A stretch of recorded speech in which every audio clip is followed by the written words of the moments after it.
ಶ್ರೀ ಗಣಪತಿ ಶಾರದಾ ಗುರುಭ್ಯೋ ನಮಃ. ವಸುದೇವ ಸುತಂ ದೇವಂ ಕಂಸಚಾಣೂರಮರ್ದನಂ ದೇವಕಿ ಪರಮಾನಂದಂ ಕೃಷ್ಣಂ ವಂದೇ ಜಗದ್ಗುರುಂ. ಶ್ರೋತೃಗಳಿಗೆ ಶ್ರೀಮದ್ ಭಾಗವತದ ಏಕಾದಶ ಸ್ಕಂದದಲ್ಲಿ ಸಾಂಖ್ಯಯೋಗ ಎಂಬ 24ನೆಯ ಅಧ್ಯಾಯಕ್ಕೆ ಸ್ವಾಗತ. ಶ್ರೀ ಭಗವಂತನು ಹೇಳುತ್ತಾನೆ, ಅಥತೆ ಸಂಪ್ರವಕ್ಷ್ಯಾಮಿ ಸಾಂಖ್ಯಂ ಪೂರ್ವೈರ್ವಿನಿಶ್ಚಿತಂ ಯದ್ವಿಜ್ಞಾಯ ಪುಮಾನ್ ಸದ್ಯೋ ಜಹ್ಯಾದ್ಯೈಕಲ್ಪಿಕಂ ಭ್ರಮಂ. ಉದ್ಧವ, ಮುಂದೆ ನಿನಗೆ ಪ್ರಾಚೀನರಾದ ಮಹರ್ಷಿಗಳು ಸಿದ್ಧಾಂತಿಸಿರುವ ಸಾಂಖ್ಯಯೋಗವನ್ನು ಹೇಳುತ್ತೇನೆ. ಇದನ್ನು ತಿಳಿದುಕೊಂಡ ಮನುಷ್ಯನು ಭೇದ ನಿಮಿತ್ತವಾದ ಭ್ರಮೆಯನ್ನು ಒಡನೆಯೇ ಬಿಟ್ಟು ಬಿಡುತ್ತಾನೆ. ಅಸಿ ಜ್ಞಾನ ಮತೋಹ್ಯರ್ಥ ಏವಮೇವಾ ವಿಕಲ್ಪಿತಂ ಯದಾ ವಿವೇಕ ನಿಪುಣ ಆದೌ ಕೃತ ಯುಗೇ ಯುಗಗಳಿಗಿಂತಲೂ ಹಿಂದಿನ ಪ್ರಳಯ ಕಾಲದಲ್ಲಿಯೂ ಸತ್ವಯುಗದ ಆದಿಯಲ್ಲಿಯೂ ಭೇದ ಸ್ಫೂರ್ತಿ ಇರದ ವಿವೇಕಪೂರ್ಣರಾದ ಮನುಷ್ಯರಿದ್ದ ಕಾಲದಲ್ಲಿಯೂ ದೃಷ್ಟ ರೂಪವಾದ ಜ್ಞಾನವು ದೃಶ್ಯ ರೂಪವಾದ ಪ್ರಪಂಚವು ಭೇದವಿಲ್ಲದೆ ಒಂದೇ ಆಗಿ ಬ್ರಹ್ಮನಲ್ಲಿ ಲೀನವಾಗಿದ್ದಿತು. ಆಗಿನ ಕಾಲದ ಮನುಷ್ಯರೆಲ್ಲರೂ ಸದಾ ಕಾಲದಲ್ಲಿಯೂ ಬ್ರಹ್ಮ ಭಾವದಲ್ಲಿಯೇ ಇರುತ್ತಿದ್ದರು. ತನ್ಮಾಯಾ ಫಲರೂಪೇಣ ಕೇವಲಂ ನಿರ್ವಿಕಲ್ಪಿತಂ ವಾಂಗ್ಮನೋ ಗೋಚರಂ ಸತ್ಯಂ ದ್ವಿಧಾ ಸಮ ಭವದ್ ಹೃದತ್. ಬ್ರಹ್ಮ ವಸ್ತುವಿನಲ್ಲಿ ಯಾವುದೇ ವಿಧವಾದ ವಿಕಲ್ಪವೂ ಇಲ್ಲವೆಂಬುದರಲ್ಲಿ ಸಂದೇಹವೇ ಇಲ್ಲ. ಅದು ಕೇವಲವೂ ಅದ್ವಿತೀಯವೂ ಪರಮ ಸತ್ಯ ಸ್ವರೂಪವೂ ಆಗಿದೆ. ಅದೇ ಬ್ರಹ್ಮವಸ್ತುವೇ ಮಾಯೆಯ ಸಂಬಂಧದಿಂದಾಗಿ ಮಾತಿಗೂ ಮನಸ್ಸಿಗೂ ಗೋಚರವಾಗುವಂತೆ ಎರಡು ಭಾಗಗಳಾಗಿ ಒಡೆಯಿತು. ಪರಬ್ರಹ್ಮ ವಸ್ತುವು ವಾಂಗ್ ಮನಸ್ಸುಗಳಿಗೆ ಗೋಚರಿಸತಕ್ಕದಲ್ಲ. ತಯೋರೇಕ ತರೋಹ್ಯರ್ಥ ಪ್ರಕೃತಿ ಸೋ ಭಯಾತ್ಮಿಕ ಜ್ಞಾನಂ ತ್ವನ್ಯತಮೋ ಭಾವ ಪುರುಷ ಸೋಭಿಧೀಯತೆ. ವಿಭಾಗಗಳಲ್ಲಿ ಎರಡು ವಸ್ತುಗಳಲ್ಲಿ ಒಂದನ್ನು ಪ್ರಕೃತಿ ಎನ್ನುತ್ತಾರೆ. ಇದು ಜಗತ್ತಿನಲ್ಲಿ ಕಾರ್ಯಕಾರಣದ ರೂಪವನ್ನು ಧರಿಸಿದೆ. ಜ್ಞಾನ ಸ್ವರೂಪವಾದ ಮತ್ತೊಂದನ್ನು ಪುರುಷನೆಂದು ಕರೆಯುತ್ತಾರೆ. ತಮೋ ರಜಸತ್ವಮಿತಿ ಪ್ರಕೃತೇರಭವನ್ ಗುಣಾಃ ಮಯಾ ಪ್ರಕ್ಷೋಭ್ಯಮಾನಾಯಾಃ ಪುರುಷಾನುಮತೇನ ಚ. ಉದ್ಧವ, ಜೀವಿಗಳ ಶುಭಾಶುಭ ಕರ್ಮಗಳಿಗೆ ಅನುಸಾರವಾಗಿ ನಾನೇ ಪ್ರಕೃತಿಯನ್ನು ಕ್ಷೋಭೆಗೊಳಿಸಿದನು. ಆಗ ಪ್ರಕೃತಿಯಿಂದ ಸತ್ವ, ರಜಸ್ಸು ಮತ್ತು ತಮಸ್ಸುಗಳೆಂಬ 3 ಗುಣಗಳು ಪ್ರಕಟವಾದವು. ತೇಭ್ಯ ಸಮಭವತ್ ಸೂತ್ರಂ ಮಹಾನ್ ಸೂತ್ರೇಣ ಸಂಯುತಃ ತತೋ ವಿಕುರ್ವತೋ ಜಾತೋ ಅಹಂಕಾರೋ ಯೋ ವಿಮೋಹನಃ. ಸತ್ವಾದಿ ಗುಣಗಳಿಂದ ಕ್ರಿಯಾಶಕ್ತಿ ಪ್ರಧಾನವಾದ ಸೂತ್ರವು, ಜ್ಞಾನಶಕ್ತಿ ಪ್ರಧಾನವಾದ ಮಹತ್ತತ್ವವು ಪ್ರಕಟವಾದವು. ಇವೆರಡು ಪರಸ್ಪರವಾಗಿ ಸೇರಿಕೊಂಡೇ ಇರುತ್ತವೆ. ಒಂದೇ ತತ್ವವು ಕ್ರಿಯಾಶಕ್ತಿ ಪ್ರಧಾನವಾದಾಗ ಸೂತ್ರವೆಂದು, ಕ್ರಿಯಾಶಕ್ತಿ ಪ್ರಧಾನವಾದಾಗ ಸೂತ್ರವೆಂದು, ಜ್ಞಾನಶಕ್ತಿ ಪ್ರಧಾನವಾದಾಗ ಮಹತ್ತತ್ವವೆಂದು ಕರೆಯಲ್ಪಡುತ್ತದೆ. ಮಹತ್ತತ್ವದಲ್ಲಿ ವಿಕಾರ ಉಂಟಾದ ನಂತರ ಅಹಂಕಾರವು ಹುಟ್ಟುತ್ತದೆ. ಈ ಅಹಂಕಾರವೇ ಜೀವಿಗಳನ್ನು ಮೋಹದಲ್ಲಿ ಮುಳುಗಿಸಿಬಿಡುತ್ತದೆ. ವೈಕಾರಿಕ ತೈಜಸಶ್ಚ ತಾಮಸಶ್ಚೇತ್ಯಹಂ ತ್ರಿವರುತ ತನ್ಮಾತ್ರೇಂದ್ರಿಯ ಮನಸಾಂ ಕಾರಣಂ ಚಿದ ಚಿನ್ಮಯ. ಆ ಅಹಂಕಾರವು ಸಾತ್ವಿಕ ಅಹಂಕಾರ, ರಾಜಸಾಹಂಕಾರ ಮತ್ತು ತಾಮಸಾಹಂಕಾರಗಳೆಂಬ 3 ವಿಧವಾಗಿದೆ. ಈ 3 ವಿಧವಾದ ಅಹಂಕಾರ ತತ್ವವು ಪಂಚ ತನ್ಮಾತ್ರೆಗಳಿಗೂ ಇಂದ್ರಿಯಗಳಿಗೂ ಮನಸ್ಸಿಗೂ ಕಾರಣವಾಗಿದೆ. ಆದುದರಿಂದ ಅಹಂಕಾರವು ಜಡಾತ್ಮಕವೂ ಚೇತನಾತ್ಮಕವೂ ಆಗಿದೆ. ಅರ್ಥಸ್ತನ್ಮಾತ್ರಿಕ ಜಗ್ನೆ ತಾಮಸಾದಿಂದ್ರಿಯಾಣಿ ಚ ತೈಜಸ ದೇವತಾ ಆಸನ್ನೇಕಾದಶ ಚ ವೈಕೃತಾತ್. ತಾಮಸಾಹಂಕಾರದಿಂದ ಪಂಚ ತನ್ಮಾತ್ರೆಗಳು, ಪಂಚ ತನ್ಮಾತ್ರೆಗಳಿಂದ ಪಂಚಭೂತಗಳು ಹುಟ್ಟಿದವು. ಅದೇ ರೀತಿಯಲ್ಲಿ ರಾಜಸಾಹಂಕಾರದಿಂದ ಇಂದ್ರಿಯಗಳು, ಸಾತ್ವಿಕ ಅಹಂಕಾರದಿಂದ 11 ಮಂದಿ ಇಂದ್ರಿಯಗಳಿಗೆ ಅಧಿಷ್ಠಾತ್ರಗಳಾದ ದೇವತೆಗಳು ಹುಟ್ಟಿದರು. ಮಯಾ ಸಂಚೋದಿತ ಭಾವ ಸರ್ವೇ ಸಂಹತ್ಯಕಾರಿಣಃ ಅಂಡಮುತ್ಪಾದಯಾಮಾಸುರ್ ಮಮಾಯತನಮುತ್ತಮಂ. ಈ ಎಲ್ಲ ಪದಾರ್ಥಗಳು ನನ್ನ ಪ್ರೇರಣೆಯಿಂದ ಒಂದೆಡೆಯಲ್ಲಿ ಸೇರಿ ಪರಸ್ಪರ ಮಿಶ್ರಣ ಮಾಡಿ ಬ್ರಹ್ಮಾಂಡ ರೂಪವಾದ ಈ ಅಂಡವನ್ನು ನಿರ್ಮಿಸಿದರು. ಈ ಅಂಡವು ನನಗೆ ಉತ್ತಮವಾದ ನಿವಾಸ ಸ್ಥಾನವಾಗಿದೆ. ತಸ್ಮಿನ್ನಹಂ ಸಮಭವಮಂಡೇ ಸಲಿಲ ಸಂಸ್ಥಿತೌ ಮಮನಾಭ್ಯಾಮಭೂತ್ಪದ್ಮಂ ವಿಶ್ವಾಖ್ಯಂ ತತ್ರ ಚಾತ್ಮಭೂಹು.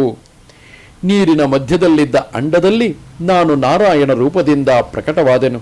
ನನ್ನ ನಾಭಿಯಲ್ಲಿ ವಿಶ್ವ ಎಂಬ ಹೆಸರಿನ ಕಮಲವಿದ್ದಿತು. ಅದರಲ್ಲಿ ಸ್ವಯಂಭುವನಾದ ಬ್ರಹ್ಮನು ಆವಿರ್ಭವಿಸಿದನು. ಸೋಸೃಜತ್ ತಪಸಾ ಯುಕ್ತೋ ರಜಸಾ ಮದನುಗ್ರಹಾತ್ ಲೋಕಾನ್ ಸಪಾಲಾನ್ ವಿಶ್ವಾತ್ಮ ಭೂರ್ಭುವಸ್ವರಿತಿ ತ್ರಿಧಾ. ವಿಶ್ವವನ್ನೇ ಆತ್ಮವನ್ನಾಗಿ ಹೊಂದಿರುವ ಆ ಬ್ರಹ್ಮನು ಮೊದಲು ಕಠೋರವಾದ ತಪಸ್ಸನ್ನು ಮಾಡಿದನು. ಅನಂತರ ನನ್ನ ಅನುಗ್ರಹದಿಂದ ರಜೋಗುಣ ಯುಕ್ತನಾಗಿ ಭೂಹು ಭುವಃ ಸುವಹ ಅಂದರೆ ಭೂಲೋಕ ಭುವರ್ಲೋಕ ಸುವರ್ಲೋಕಗಳನ್ನು ಮತ್ತು ಪೃಥ್ವಿ ಅಂತರಿಕ್ಷ ಮತ್ತು ಸ್ವರ್ಗಲೋಕಗಳನ್ನು ಲೋಕಪಾಲಕರನ್ನು ಸೃಷ್ಟಿಸಿದನು. ಭೂಲೋಕದಲ್ಲಿ ಪಾತಾಳಾದಿಗಳನ್ನು ಸುವರ್ಲೋಕದಲ್ಲಿ ಮಹರ್ಲೋಕಾದಿಗಳನ್ನು ಸೇರಿಸಿಕೊಳ್ಳಬೇಕು. ದೇವಾನಾಮೋಕ ಅಸೀತ್ ಸ್ವರ್ಭೂತಾನಾಂ ಚ ಭುವಃ ಪದಂ ಮರ್ತ್ಯಾದೀನಾಂಚ ಭೂರ್ಲೋಕಃ ಸಿದ್ಧಾನಾಂ ತ್ರಿತಯಾತ್ಪರಂ. ಬ್ರಹ್ಮನು ದೇವತೆಗಳ ನಿವಾಸಕ್ಕಾಗಿ ಸುವರ್ಲೋಕವನ್ನು, ಭೂತ ಪ್ರೇತಾದಿಗಳ ನಿವಾಸಕ್ಕಾಗಿ ಭುವರ್ಲೋಕವನ್ನು ಅಂದರೆ ಅಂತರಿಕ್ಷವನ್ನು, ಮನುಷ್ಯರೇ ಮೊದಲಾದವರ ನಿವಾಸಕ್ಕಾಗಿ ಭೂರ್ಲೋಕವನ್ನು ಅಂದರೆ ಭೂಲೋಕವನ್ನು ಸಿದ್ಧಪಡಿಸಿಕೊಟ್ಟನು. ಈ ಮೂರು ಲೋಕಗಳ ಮೇಲಿರುವ ಮಹರ್ಲೋಕ ತಪೋಲೋಕಗಳು ಸಿದ್ಧರಿಗೆ ನಿವಾಸ ಸ್ಥಾನಗಳಾದವು. ಅಧೋಸುರಾಣಾಂ ನಾಗಾನಾಂ ಭೂಮೇರೋಕೋ ಸೃಜತ್ ಪ್ರಭು ತ್ರಿಲೋಕ್ಯಾಂ ಗತಯ ಸರ್ವಾಹ ಕರ್ಮಣಾಂ ತ್ರಿಗುಣಾತ್ಮನಾಂ. ಸೃಷ್ಟಿ ಕಾರ್ಯದಲ್ಲಿ ಅತ್ಯಂತ ಸಮರ್ಥನಾದ ಬ್ರಹ್ಮನು ಅಸುರನ ಮತ್ತು ನಾಗಗಳ ವಾಸಕ್ಕಾಗಿ ಭೂಲೋಕದ ತಳಭಾಗದಲ್ಲಿ ಅತಲ ವಿತಲ ಸುತಲ ಇವೇ ಮುಂತಾದ 7 ಪಾತಾಳ ಲೋಕಗಳನ್ನು ಸೃಷ್ಟಿಸಿದನು. ಸ್ವರ್ಗ ಮರ್ತ್ಯ ಪಾತಾಳ ಈ 3 ಲೋಕಗಳಲ್ಲಿಯೂ ತ್ರಿಗುಣಾತ್ಮಕವಾದ ಕರ್ಮಗಳಿಗೆ ಅನುಸಾರವಾಗಿ ವಿಧ ವಿಧವಾದ ಗತಿಗಳು ದೊರೆಯುತ್ತವೆ. ಯೋಗಸ್ಯ ತಪಸಶ್ಚೈವ ನಾಸಸ್ಯ ಗತಯೋ ಮಲಾಹ ಮಹಾರ್ಜನ ತಪಸ್ಸತ್ಯಂ ಭಕ್ತಿ ಯೋಗಸ್ಯ ಮದ್ಗತಿ. ಯೋಗ, ತಪಸ್ಸು, ಸನ್ಯಾಸ ಇವುಗಳ ಮೂಲಕವಾಗಿ ಮಹರ್ಲೋಕ, ಜನೋಲೋಕ, ತಪೋಲೋಕ ಮತ್ತು ಸತ್ಯಲೋಕ ರೂಪವಾದ ಉತ್ತಮ ಗತಿಗಳು ಸಿಕ್ಕುತ್ತವೆ. ಭಕ್ತಿ ಯೋಗದಿಂದ ನನ್ನ ಪರಮ ಪದವೇ ಸಿಕ್ಕುತ್ತದೆ. ಮಯಾ ಕಾಲಾತ್ಮನ ಧಾತ್ರ ಕರ್ಮಯುಕ್ತಮಿದಂ ಜಗತ್ ಗುಣಪ್ರವಾಹ ಏತಸ್ಮಿನ್ ಮುಜ್ಜತಿ ನಿಮಜ್ಜತಿ. ಸಮಗ್ರವಾದ ಈ ಜಗತ್ತು ಕರ್ಮದಿಂದಲೂ ಮತ್ತು ಅದರ ಸಂಸ್ಕಾರದಿಂದಲೂ ಯುಕ್ತವಾಗಿದೆ. ನಾನೇ ಕಾಲರೂಪನಾಗಿ ಅವರವರ ಕರ್ಮಗಳಿಗೆ ಅನುಸಾರವಾಗಿ ಗತಿಗಳನ್ನು ವಿಧಾನ ಮಾಡುತ್ತೇನೆ. ಇಂತಹ ಗುಣಪ್ರವಾಹದಲ್ಲಿ ಬಿದ್ದು ಜೀವನು ಕೆಲವೊಮ್ಮೆ ಮುಳುಗಿ ಹೋಗುತ್ತಾನೆ, ಕೆಲವೊಮ್ಮೆ ಮೇಲೆದ್ದು ತೇಲುತ್ತಾನೆ. ಕೆಲವು ವೇಳೆ ಅವನಿಗೆ ಅಧೋಗತಿಯು ಪ್ರಾಪ್ತವಾಗುತ್ತದೆ, ಕೆಲವು ವೇಳೆ ಪುಣ್ಯವಶದಿಂದ ಊರ್ಧ್ವಗತಿಯು ಪ್ರಾಪ್ತವಾಗುತ್ತದೆ. ಅಣುರ್ಬೃಹತ್ ಕೃಶಸ್ಥೂಲೋ ಯೋ ಯೋ ಭಾವ ಪ್ರಸಿದ್ಧ್ಯತಿ ಸರ್ವೋಪ್ಯು ಭಯ ಸಂಯುಕ್ತ ಪ್ರಕೃತ್ಯ ಪುರುಷೇಣ ಚ. ಜಗತ್ತಿನಲ್ಲಿ ಚಿಕ್ಕದು, ದೊಡ್ಡದು, ತೆಳ್ಳನೆಯದು, ದಪ್ಪವಾದದ್ದು ಮುಂತಾಗಿ ಎಷ್ಟು ಪದಾರ್ಥಗಳಿವೆಯೋ ಅವೆಲ್ಲವೂ ಪ್ರಕೃತಿ ಮತ್ತು ಪುರುಷರ ಸಂಯೋಗದಿಂದಲೇ ಸಿದ್ಧವಾಗಿವೆ. ಯಸ್ತು ಯಸ್ಯಾದಿರಂತಶ್ಚ ಸವೈ ಮಧ್ಯಂ ಚತಸ್ಯ ಸನ್ ವಿಕಾರೋ ವ್ಯವಹಾರಾರ್ಥೋ ಯಥಾ ತೈಜಸ ಪಾರ್ಥಿವಾಹ ಯದುಪಾದಾಯ ಪೂರ್ವಸ್ತು ಭಾವೋ ವಿಕುರುತೆ ಪರಂ ಆದಿರಂತೋ ಯದಾ ಯಸ್ಯ ತತ್ಸತ್ಯಮಭಿಧೀಯತೆ. ಯಾವ ಕಾರ್ಯವಸ್ತುವಿಗೆ ಯಾವುದು ಆದಿಯೋ ಮತ್ತು ಯಾವುದು ಅಂತ್ಯವೋ ಮಧ್ಯಾವಸ್ಥೆಯಲ್ಲೂ ಅದೇ ಇರುತ್ತದೆ, ಅದೇ ಸತ್ಯ. ವಿಕಾರ ಎಂಬುದು, ಅದೇ ಸತ್ಯ. ವಿಕಾರವೆಂಬುದು ಕೇವಲ ವ್ಯವಹಾರಕ್ಕಾಗಿ ಕಲ್ಪನಾ ಮಾತ್ರವಾಗಿರುತ್ತದೆ. ಕುಂಡಲ ಕಂಕಣಾದಿಗಳು ಚಿನ್ನದ ವಿಕಾರಗಳು, ಅಂತೆಯೇ ಮಡಿಕೆ ಕುಡಿಕೆಗಳು ಮಣ್ಣಿನ ವಿಕಾರಗಳು. ಕುಂಡಲ ಕಂಕಣಾದಿಗಳು ಮೊದಲು ಬಂಗಾರವಾಗಿಯೇ ಇದ್ದವು, ಮಡಿಕೆ ಕುಡಿಕೆಗಳು ಮೊದಲು ಮಣ್ಣಾಗಿಯೇ ಇದ್ದವು. ಮಧ್ಯದಲ್ಲಿ ವಿಕಾರವನ್ನು ಹೊಂದಿವೆ, ಕಡೆಯಲ್ಲಿ ಪುನಃ ಅವುಗಳ ಪೂರ್ವ ರೂಪವನ್ನೇ ಹೊಂದುತ್ತವೆ. ಅದೇ ಸತ್ಯವಾದದ್ದು, ಕಾರಣವೇ ಸತ್ಯ. ಪೂರ್ವ ವಸ್ತುವು ಯಾವುದನ್ನು ಉಪಾದಾನ ಕಾರಣವನ್ನಾಗಿ ಸ್ವೀಕರಿಸಿ ಮತ್ತೊಂದು ವಸ್ತುವನ್ನು ಸೃಷ್ಟಿಸುವುದೋ ಮತ್ತು ಯಾವುದು ಸಮಸ್ತ ವಸ್ತುವಿನ ಆದಿಯಲ್ಲೂ ಮಧ್ಯದಲ್ಲೂ ಇರುತ್ತದೆಯೋ ಅಂತಹ ಪರಮ ಕಾರಣವೇ ಸತ್ಯವೆನಿಸುತ್ತದೆ. ಪ್ರಕೃತಿರ್ಹ್ಯಸ್ಯೋಪಾದಾನಾಮಾಧಾರ ಪುರುಷಃ ಪರಃ ಸತೋಭಿರ್ವ್ಯಂಜಕ ಕಾಲೋ ಬ್ರಹ್ಮ ತ್ರಿತಯಂ ತ್ವಹಂ. ಈ ಪ್ರಪಂಚಕ್ಕೆ ಪ್ರಕೃತಿಯು ಉಪಾದಾನ ಕಾರಣವಾಗಿರುತ್ತದೆ. ಪ್ರಕೃತಿಗಿಂತಲೂ ಬೇರೆಯವನಾದ ಪುರುಷನು ಪ್ರಕೃತಿಗೆ ಆಧಾರಭೂತನಾಗಿದ್ದಾನೆ. ಪ್ರಕೃತಿಯನ್ನು ಪ್ರಕಾಶಗೊಳಿಸುವುದು ಕಾಲ.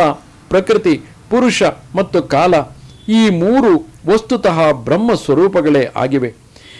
ಇಲ್ಲಿ ಪ್ರಕೃತಿಯನ್ನು ಪ್ರಕಾಶಗೊಳಿಸುವುದು ಕಾಲ. ಪ್ರಕೃತಿ, ಪುರುಷ ಮತ್ತು ಕಾಲ ಈ ಮೂರು ವಸ್ತುತಃ ಬ್ರಹ್ಮ ಸ್ವರೂಪಗಳೇ ಆಗಿವೆ. ಅಂತಹ ಶುದ್ಧ ಬ್ರಹ್ಮನು ನಾನೇ ಆಗಿದ್ದೇನೆ. ಸರ್ಗ ಪ್ರವರ್ತತೆ ತಾವತ್ ಪೌರ್ವಾಪರ್ಯೇಣ ನಿತ್ಯಶಃ ಮಹಾನ್ ಗುಣ ವಿಸರ್ಗಾರ್ಥ ಸ್ಥಿತ್ಯಂತೋ ಯಾವದೀಕ್ಷಣಂ.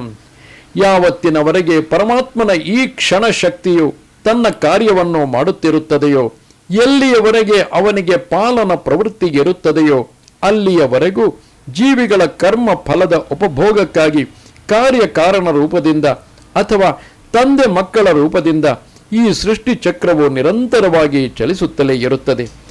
ವೀರಾಣ್ಮಯ ಸಾಧ್ಯಮಾನೋ ಲೋಕಕಲ್ಪ ವಿಕಲ್ಪಕಃ ಪಂಚತ್ವಾಯ ವಿಶೇಷಾಯ ಕಲ್ಪತೆ ಭುವನೈ ಸಹ. ಈ ಬ್ರಹ್ಮಾಂಡವು ವಿವಿಧ ಲೋಕಗಳ ಸೃಷ್ಟಿ, ಸ್ಥಿತಿ ಮತ್ತು ಸಂಹಾರಗಳಿಗೆ ಲೀಲಾ ಭೂಮಿಯಾಗಿದೆ. ಯಾವಾಗ ನಾನು ಕಾಲರೂಪನಾಗಿ ಇದನ್ನು ವ್ಯಾಪಿಸಿಕೊಳ್ಳುವೆನೋ, ಪ್ರಳಯದ ಸಂಕಲ್ಪ ಮಾಡುವೆನೋ, ಆಗ ಈ ಬ್ರಹ್ಮಾಂಡವು ಸಕಲ ಭುವನಗಳೊಡನೆ ವಿನಾಶ ರೂಪವಾದ ವಿಭಾಗಕ್ಕೆ ಯೋಗ್ಯವಾಗುತ್ತದೆ. ಅನ್ನೇ ಪ್ರಲೀಯತೆ ಮರ್ತ್ಯಮನ್ನಂ ಧಾನಾಸು ಲೀಯತೆ ಧಾನಾ ಭೂಮೌ ಪ್ರಲೀಯಂತೆ ಭೂಮಿರ್ಗಂಧೆ ಪ್ರಲೀಯತೆ.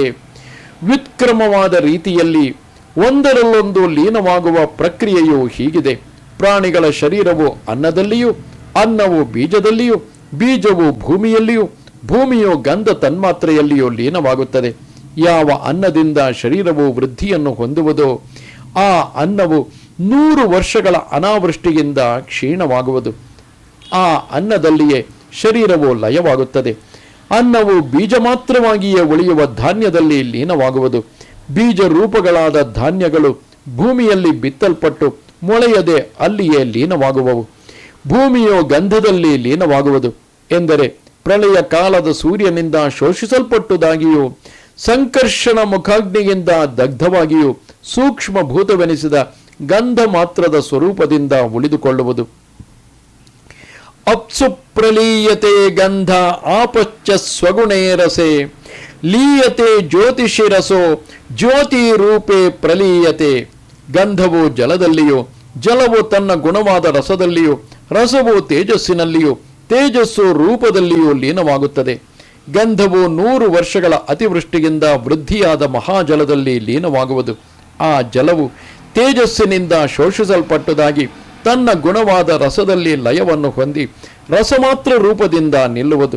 ಬಳಿಕ ಆ ರಸವು ತೇಜಸ್ಸಿನಲ್ಲಿ ಲೀನವಾಗುವುದು. ತೇಜಸ್ಸು ವಾಯುವಿನಿಂದ ತಿರಸ್ಕೃತವಾಗುವ ಕಾರಣ ರೂಪ ಮಾತ್ರವಾಗಿ ಆ ರೂಪದಲ್ಲಿಯೇ ಲೀನವಾಗುವುದು. ರೂಪಂ ವಾಯೌ ಸಚ ಸ್ಪರ್ಶೆ ಲೀಯತೆ ಸೋಪಿ ಚಾಂಬರೆ ಅಂಬರಂ ಶಬ್ದ ತನ್ಮಾತ್ರ ಇಂದ್ರಿಯಾಣಿ ಸ್ವಯೋನಿಷು. ರೂಪವು ವಾಯುವಿನಲ್ಲಿಯೂ, ವಾಯುವು ಸ್ಪರ್ಶದಲ್ಲಿಯೂ, ಸ್ಪರ್ಶವು ಆಕಾಶದಲ್ಲಿಯೂ, ಆಕಾಶವು ಶಬ್ದ ತನ್ಮಾತ್ರೆಯಲ್ಲಿಯೂ ಲೀನವಾಗುತ್ತವೆ. ಇಂದ್ರಿಯಗಳು ತಮಗೆ ಪ್ರವರ್ತಕರಾದ ಅಧಿಷ್ಠಾತೃ ದೇವತೆಗಳಲ್ಲಿಯೂ ಕಡೆಗೆ ರಾಜಸಾಹಂಕಾರದಲ್ಲಿಯೂ ಸಮಾವೇಶಗೊಳ್ಳುತ್ತವೆ. ರೂಪವು ವಾಯುವಿನಲ್ಲಿ ಲೀನವಾಗುವುದು. ಆ ವಾಯುವು ಕಾಲಪ್ರೇರಿತವಾದ ಆಕಾಶದಿಂದ ಗ್ರಸ್ತವಾಗಿ ಸ್ಪರ್ಶ ಮಾತ್ರವೆನಿಸಿ ಆಕಾಶದಲ್ಲಿ ಲೀನವಾಗುವುದು. ಆ ಆಕಾಶವು ಅಹಂಕಾರದಿಂದ ನುಂಗಲ್ಪಟ್ಟು ಶಬ್ದ ತನ್ಮಾತ್ರದಲ್ಲಿ ಅಡಗಿ ಹೋಗುವುದು. ಇದು ತಾಮಸಾಹಂಕಾರದ ಕಾರ್ಯಕ್ಕೆ ಶಬ್ದ ಪರ್ಯಂತವಾದ ಲಯವಾಗಿದೆ. ರಾಜಸಾಹಂಕಾರದ ಲಯಕ್ರಮವು ಹೀಗಿದೆ. ಪ್ರವೃತ್ತಿಯೇ ಸ್ವಭಾವವಾಗಿರುವ ಚಕ್ಷುವೆ ಮೊದಲಾದ ಇಂದ್ರಿಯಗಳು ತಮಗೆ ವಿಷಯಗಳಲ್ಲಿ ಪ್ರವೃತ್ತಿಯನ್ನು ಉಂಟು ಮಾಡುವ ಸೂರ್ಯನೇ ಮೊದಲಾದ ಅಭಿಮಾನಿ ದೇವತೆಗಳಲ್ಲಿ ಲಯವನ್ನು ಹೊಂದುವವು. ಯೋನಿರ್ವೈಕಾರಿಕೆ ಸೌಮ್ಯ ಲೀಯತೆ ಮನಸೀಶ್ವರೇ ಶಬ್ದೋ ಭೂತಾದಿಮಪ್ಯೇತಿ ಭೂತಾದಿರ್ಮಹತಿ ಪ್ರಭು.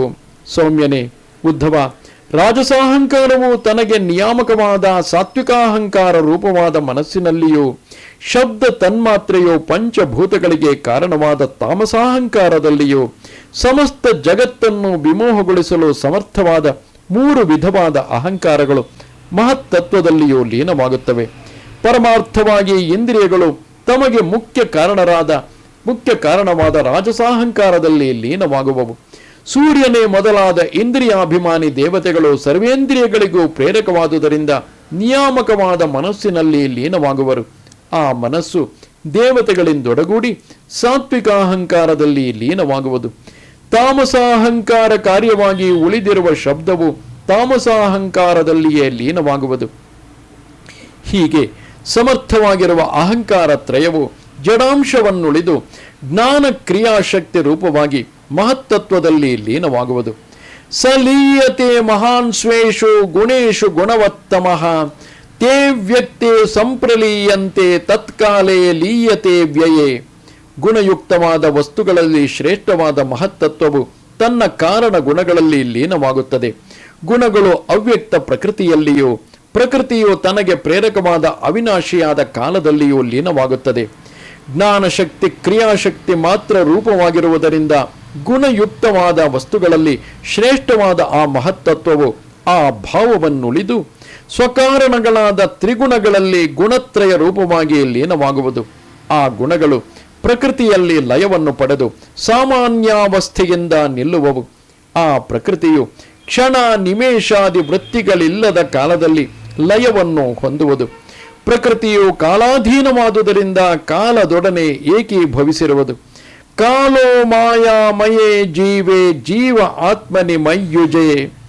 ಆತ್ಮ ಕೇವಲ ಆತ್ಮಸ್ಥೋ ವಿಕಲ್ಪಾಪಾಯ ಲಕ್ಷಣ. ಕಾಲವು ಮಾಯಾ ಸಂಸೃಷ್ಟನಾದ ಜೀವನಲ್ಲಿಯೂ, ಜೀವನು ಆತ್ಮನು ಹುಟ್ಟು ಸಾವುಗಳಿಲ್ಲದವನು ಆದ ನನ್ನಲ್ಲಿಯೂ ಸೇರಿ ಹೋಗುತ್ತಾರೆ. ಆತ್ಮನು ಯಾವುದರಲ್ಲಿಯೂ ಲೀನವಾಗುವುದಿಲ್ಲ. ಉಪಾಧಿರಹಿತವಾದ ತನ್ನ ಸ್ವರೂಪದಲ್ಲಿಯೇ ಸುಸ್ಥಿರನಾಗಿರುತ್ತಾನೆ. ಅವನು ಜಗತ್ತಿನ ಸೃಷ್ಟಿ ಮತ್ತು ಲಯಗಳಿಗೆ ಅಧಿಷ್ಠಾನವಾಗಿರುತ್ತಾನೆ. ಕಾಲವು ಮಾಯಾ ಪ್ರವರ್ತಕವಾಗಿ ಸಕಲ ಪ್ರಾಣಿಗಳನ್ನು ಬದುಕಿಸುವ ಮಹಾಪುರುಷನಲ್ಲಿ ಲೀನವಾಗಿ ಆ ಪುರುಷ ರೂಪದಿಂದಿರುವುದು. ಆ ಪುರುಷನು ಪ್ರಕೃತಿಯಲ್ಲಿ ಲೀನನಾದ ಬಳಿಕ ದೃಶ್ಯವಿಲ್ಲದ ಕಾರಣ ಪರಿಪೂರ್ಣ ದೃಗ್ರೂಪನಾಗಿ ನಿಲ್ಲುವನು.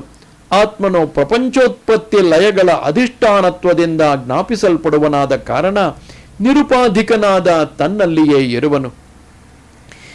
ಏವನ್ಮನ್ವೀಕ್ಷಮಾಣಸ್ಯ ಕಥಂ ವೈಕಲ್ಪಿಕೋ ಭ್ರಮಃ ಮನಸೋ ಹೃದಯ ತಿಷ್ಠೇತ ವ್ಯೋಮ್ನಿರ್ವಾಕೋದಯೇ ತಮಃ. ಉದ್ಧವ, ಈ ಪ್ರಕಾರವಾಗಿ ವಿವೇಚನೆ ಮಾಡಿ ವಿಷಯಗಳನ್ನು ತಿಳಿದುಕೊಳ್ಳುವವನ ಮನಸ್ಸಿನಲ್ಲಿ ಈ ಪ್ರಪಂಚದ ವಿಷಯದಲ್ಲಿ ಭ್ರಮೆಯು ಹೇಗೆ ತಾನೇ ಉಂಟಾದೀತು? ಒಂದು ವೇಳೆ ಭ್ರಮೆಯುಂಟಾದರೂ ಅದು ಹೃದಯದಲ್ಲಿ ಹೆಚ್ಚು ಕಾಲ ಹೇಗೆ ತಾನೇ ಉಳಿದೀತು? ಸೂರ್ಯೋದಯವಾದ ನಂತರವೂ ಆಕಾಶದಲ್ಲಿ ಕಗ್ಗತ್ತಲೆಯು ಉಳಿದಿರಲು ಸಾಧ್ಯವಾಗುವುದೇ? ಏಷ ಸಾಂಖ್ಯ ವಿಧಿ ಪ್ರೋಕ್ತ ಸಂಶಯ ಗ್ರಂಥಿ ಭೇದನಃ ಪ್ರತಿಲೋಮಾನುಲೋಮಾಭ್ಯಾಂ ಪರಾವರ ದೃಶಾಮಯ. ಪ್ರಿಯ ಸಖನೆ, ನಾನು ಕಾರ್ಯ ಕಾರಣಗಳೆರಡಕ್ಕೂ ಸಾಕ್ಷಿಯಾಗಿದ್ದೇನೆ. ನಾನು ನಿನಗೆ ಸೃಷ್ಟಿಯಿಂದ ಪ್ರಳಯದವರೆಗೂ, ಪ್ರಳಯದಿಂದ ಸೃಷ್ಟಿಯವರೆಗೂ ಸಾಂಖ್ಯ ವಿಧಿಯನ್ನು ಹೇಳಿರುತ್ತೇನೆ. ಈ ಸಾಂಖ್ಯ ವಿಧಿಯು ಸಂಶಯದ ಗಂಟನ್ನು ಕತ್ತರಿಸಿ ಹಾಕುತ್ತದೆ. ಪುರುಷನು ತನ್ನ ಸ್ವಸ್ವರೂಪದಲ್ಲಿ ನಿಲ್ಲುತ್ತಾನೆ ಎಂದು ಶ್ರೀಕೃಷ್ಣ ಪರಮಾತ್ಮನು ಉದ್ಧವನಿಗೆ ಹೇಳುವಲ್ಲಿಗೆ ಮಹಾಪುರಾಣವು ಪಾರಮಹಂಸ ಸಂಹಿತೆಯೂ ಆಗಿರುವ ಶ್ರೀಮದ್ ಭಾಗವತದಲ್ಲಿ 11ನೇ ಸ್ಕಂದದ 24ನೇ ಅಧ್ಯಾಯವು ಮುಗಿಯಿತು. ನಮಸ್ತೆ ಶಾರದೆ ದೇವಿ ಕಾಶ್ಮೀರ ಪುರವಾಸಿನಿ ತ್ವಾಮಹಂ ಪ್ರಾರ್ಥಯೇ ನಿತ್ಯಂ ವಿದ್ಯಾದಾನಂಚ ದೇಹಿಮೆ. ನಮಸ್ಕಾರ.